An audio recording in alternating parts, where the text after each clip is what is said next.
जय श्री श्याम। सभी भक्तों को बहुत बहुत राम राम।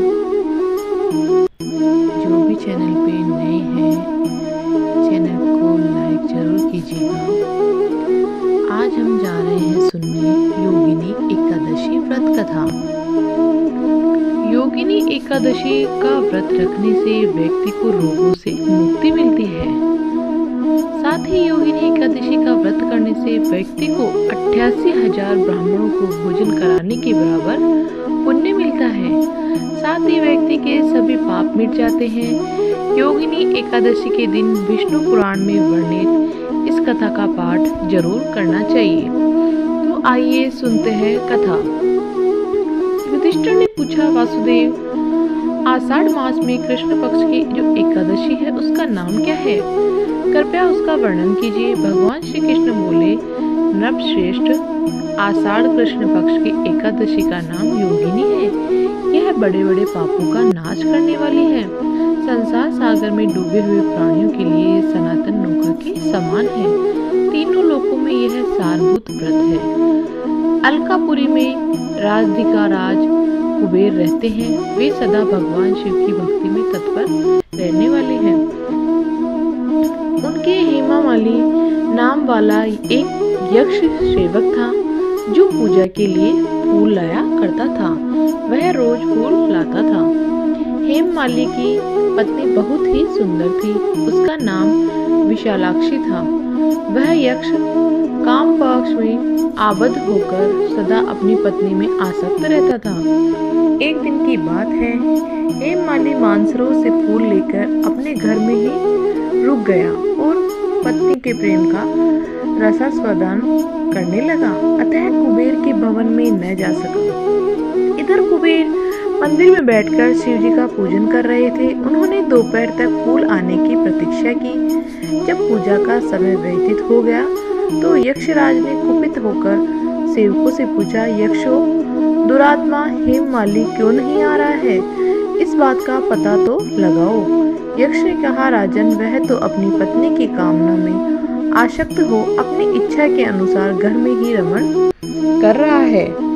कुबेर ने तुरंत ही अपने सेवकों को भेजकर उस हेममाली को अपने पास बुलवाया। हेममाली भय से आकुल होकर तुरंत ही कुबेर महाराज के सामने उपस्थित हो गया।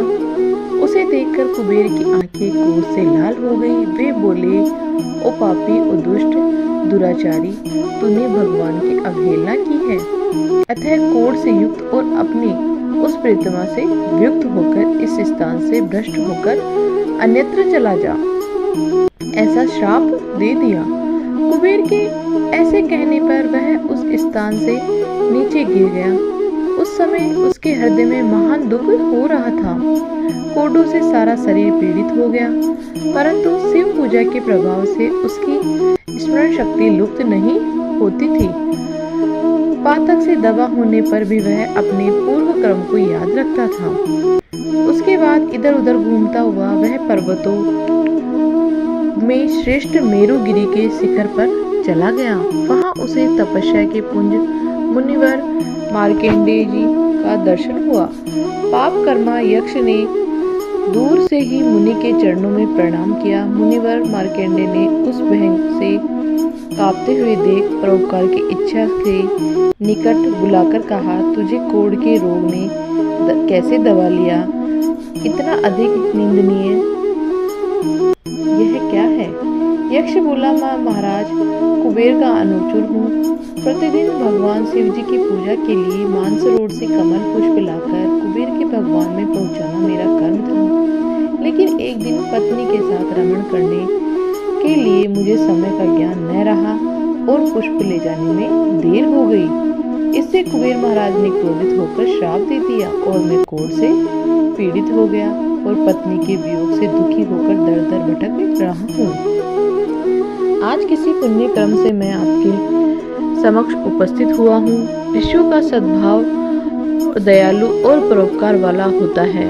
सो हे महात्मन, आप ही मुझ अभागे को कर्तव्य का बोध कराते हुए पाप से मुक्ति का कोई उपाय बताइए।